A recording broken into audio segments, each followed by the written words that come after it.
Buenas tardes. Aquí nos encontramos con su nombre, Humberto Maidana López, edad, 62 años, sexo, masculino, nivel educativo. superior. ¿Usted vivió en la época de gobierno de Alberto Fujimori? Sí. ¿Cuáles considera usted que fueron los principales problemas económicos, políticos o sociales que se vivieron en el gobierno de Alberto Fujimori? A ver, en principio problemas económicos hubieron por la... Lo que pasa es que salíamos de una hiperinflación y el país como tal estaba quebrado, económicamente quebrado. Entonces se tuvieron que hacer cambios drásticos para poder salir de ese entrampamiento, porque no podía seguir la hiperinflación y seguir las políticas monetarias y económicas tal como se habían venido llevando en décadas pasadas. Por lo tanto, es necesario hacer ajustes.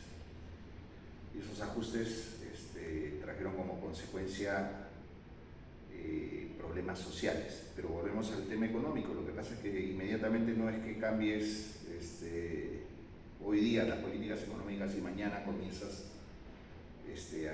a hacer digamos, un país que va a tener una economía sólida. Eso se construye con el paso del tiempo y duraron más o menos unos 10 años hasta que por fin se pudo comenzar a generar una economía que ha tenido altibajos, es cierto, y sobre todo en los últimos años, pero que finalmente han traído un cambio en nuestro país.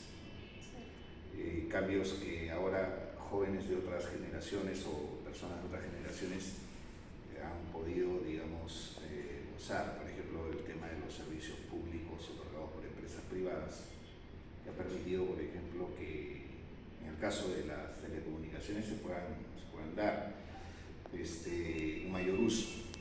Cuando eso estaba en manos de empresas estatales, no progresaba y solamente era selectivo para unas cuantas personas y era completamente ineficiente la empresa.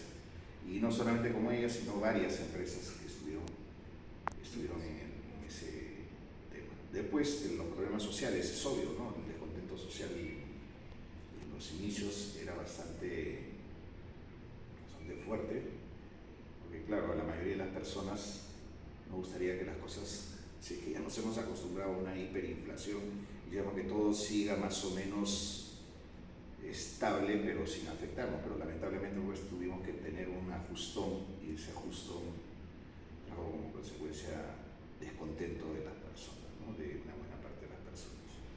¿Y qué otro aspecto me dijiste? ¿Social? ¿Qué otro? ¿Políticos o económicos? Los políticos. Bueno, los políticos sí fueron, digamos, otro aspecto, ¿no? Cambió también bastante la configuración. A ver, los partidos políticos, tal y como se conocían antes de la década de los 90, esa concepción de partido político fue desapareciendo, ¿no? Definitivamente hubieron caudillos, siempre han habido caudillos en el Perú, es cierto.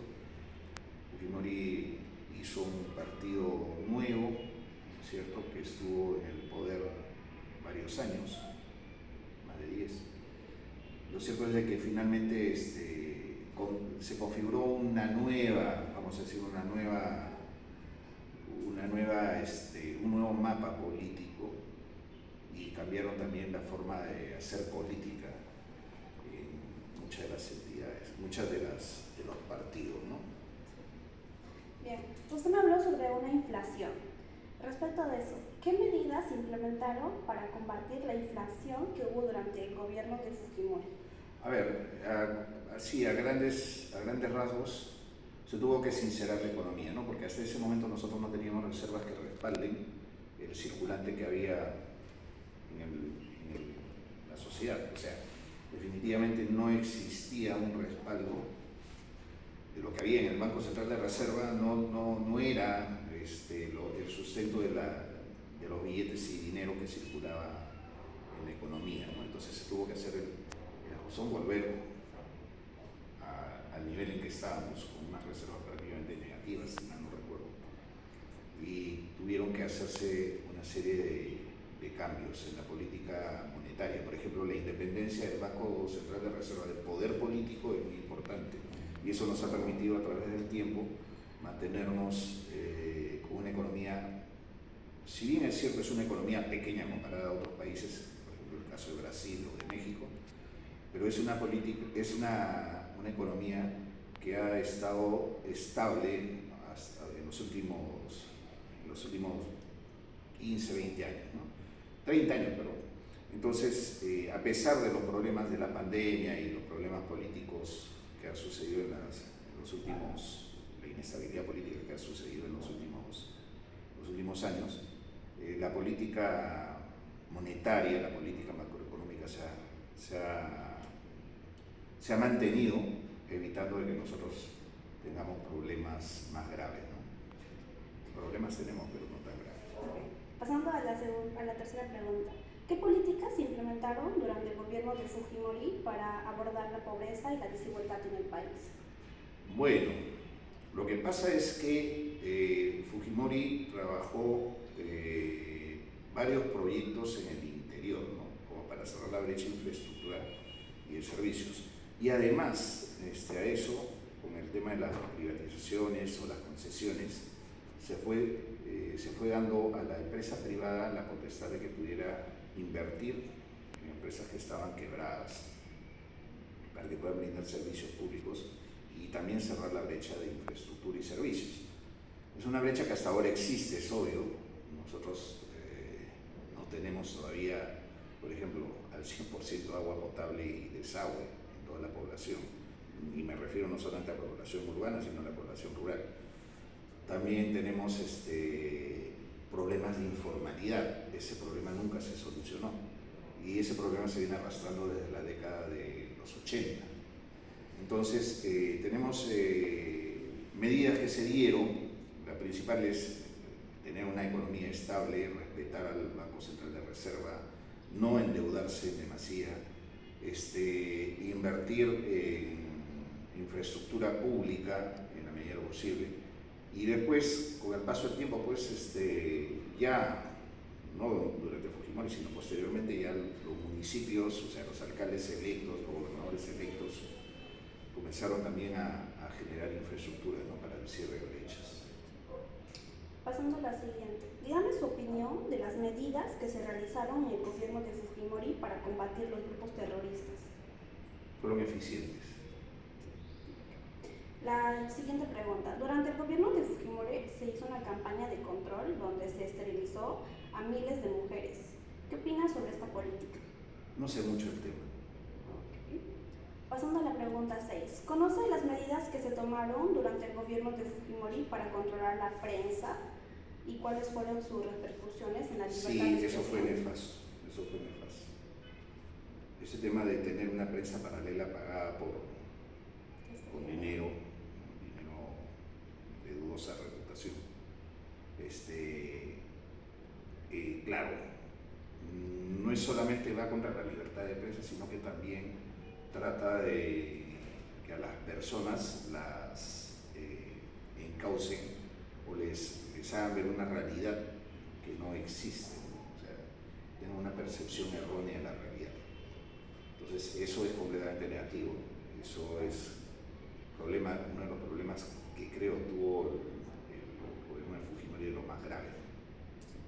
Y como última pregunta, ¿cuáles fueron los eventos que se llevaron a la caída del gobierno de Fujimori en el 2000 y qué consecuencias tuvo para el país? Mira, a ver, la consecuencia fue de que finalmente salió, porque era un régimen dictatorial, o sea, no dudar. La consecuencia fue de que ya, por fin, se estableció, salió el gobierno de Fujimori y se convocaron, bueno, en principio el presidente del Congreso en aquel entonces asumió la presidencia de la República por corto tiempo y convocó a elecciones en las que salió electo el expresidente Toledo, ¿no? Entonces, claro, se recuperó en ese sentido la democracia y ¿cómo se llegó a esto? Pues bueno, lo que pasa es que el poder absoluto tiene problemas, ¿no? Y el gran problema es de que finalmente no ves otras posturas no las evalúas y no las tienes en cuenta, sino es simplemente lo que tú piensas y lo impones, ¿no? Y también hubo temas de corrupción, que también al final fueron muy graves y que finalmente originaron la caída, ¿no? de este régimen, ¿no? Lamentablemente, pues en el Perú no hemos tenido muchas experiencias positivas en los gobiernos, ¿no? Digamos. Tenemos ahora el presidente Toreo está llevándose vamos a decir, no es un juicio, sino se están abriendo acciones contra él, contra el expresidente Vizcarra también, con el expresidente Kuczynski está con prisión domiciliaria, el expresidente Humala también ha pasado bajo prisión y ya salió, pero bueno, nunca termina el tema, ¿no? De verdad, ahí tenemos que reflexionar como ciudadanos qué cosa es lo que podemos hacer nosotros desde nosotros mismos como ciudadanos para tratar de que haya un cambio, un punto de inflexión, porque en realidad nos dice mucho de que todos los presidentes estén involucrados en actos de corrupción y es terrible eso. Ahí terminamos. Muchas gracias, profesor, muy amable.